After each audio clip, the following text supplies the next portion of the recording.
Olen Uuelu kooli õpetaja ehk piiblisõnade järgi üles tõusnud Kristus või ka Iisraeli viimane kohtumõistja.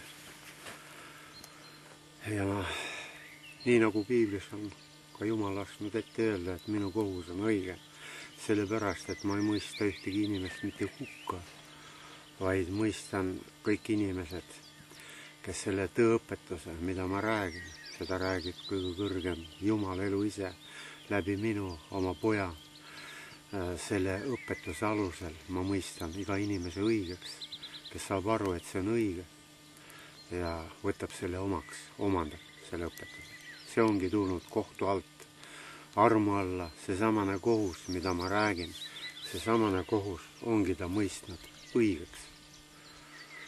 Nii et sellepärast on see kohus õige ja nii nagu on kirjutatud ette Jumala tahtel tema prohvetite läbi, et kõik olen ma andnud poja kätte või isa on kõik andnud poja kätte, ka kohtumõistmise. Ja kohus ongi see, et see tarkus, tõde, õiged arusaamised, sellega kaasne tähendab eluseadusest, reeglitest õigeks mõistmiseks. Et sellega iga inimene, kes selle tõeõpetuse omandab, hakkab õigesti aru saama elukorraldusest, nii iseenese kui kõigi teiste elus. Ja et inimesed ka praegusel ajal, nii nagu kuni selle ajani, on kõik tahtnud ja nõudnud seetõttu taga asju, olukordi, mida nad ei vaja, vaid mida nad tahavad, mida süda himustab, ehk mida nende liha tahab.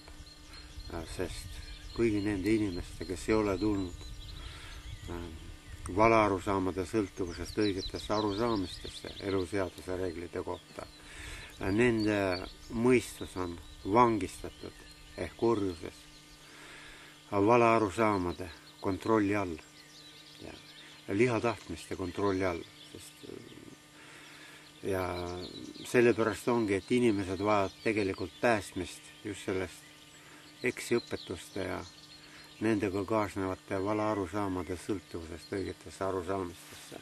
Ja sellepärast tõeõpetus, mida mina räägin, või see Jumala ainus õiglane kohus, see ongi seadustanud kõigi nende valearusaamade hävingu inimmõistusest. Ja sellepärast see ongi ainus õige kohus ja ainus õige seadus. Ainus õige kohus, sellepärast, et on seadustanud jah, valearusaamade hävingu inimmõistuse juhi rollist ja asendunud selle õigete arusaamistega. Seadustanud. Nii et see maailm, et on kõik, kogu see maailm on kurja võimuses, tähendabki tegelikult seda, et see maailm on kõik valearusaamade sõltuvuses, lihatahtmiste orjad, vangid ja nende informatsioon edastab ka samuti neid valeõpetusi, valearusaamasid. Ja et inimesed hakkaksid taotlema asju, mida nad ei vaja tegelikult. Sest inimene, me elame kõik siin maailmas üksnes selleks, et saades pihta tõele eluseaduse reeglite kohta, vabaneda nende valearusaamade sõltuvusest. Selleks me elame, et õppida, üha usinamini õppides, omandades selle õiged arusaamad, oleme megi tulnud surmast elusse. Tegelikult surma pole olemaski. Ainus surm on valearusaamades elu ja sellepärast, kuna nõnda on seadustatud, see on kõige kõrgema Jumala elu enese poolt tema tahtel, et informatsioon valitseb seda maailma, aga igaühe tunnistused valitsevad tema elu. Sellest ongi, et kogu maailm on kurja võimuses, tähendab valearusaamade sõltuvuses ja nende informatsioon ja nagu sunnib peale, igal pool rõhub inimestele peale ebaolulist, mida nad tegelikult ei vaja. Nagu ma olen ennegi korduvalt öelnud, et saatan tähendab tegelikult algse nimega Beliar ehk ebaoluline, mitte oluline, mida inimene ei vaja eluks. Ehkki me seda õhku hingata, õhku vajame hingamiseks samuti eluks ja toitu ja jooki ja aga seda me ei ela mitte selleks, et süüa-juua, vaid sööme-joome selleks, et elada, kuna meeleparandus ehk õige õpetuse omandamine ongi võimalik lihapäevil, et oma mõistusega, saades lihatahtmised oma mõistuse kontrolli alla, kaotada, tähendab, selle õigete arusaamade läbi kaotada iseendid, tähendab, et hävitada iseendis ära see sõltuvus lihahimudest, lihatahtmistest. Ja sellepärast et see maailm levitab oma informatsiooni ja kõik, kes ei ole tõele pihta saanud, nad võtavad selle omaks ja sellepärast nõuavadki taga ja taotlevad asju, mida nad tegelikult ei vaja. Sest inimesel on vaja õige vähe, tähendab õigemini ainult ühte, nagu on öeldud prohveti kirjas ette, õppimist, sõna kuulmist ja täitmist.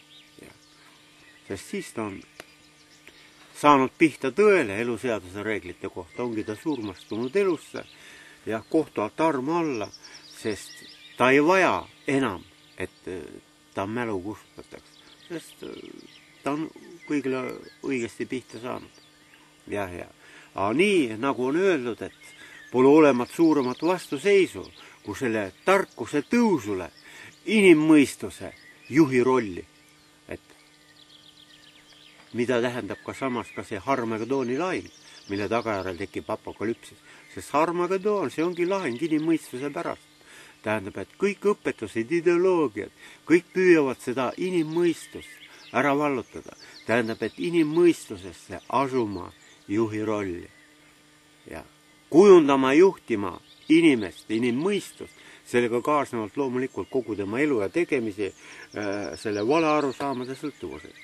Ehk sellest. Aga õige õpetus, mille tagajärjel inimene saab pihta tõele, see vabastab ta sellest.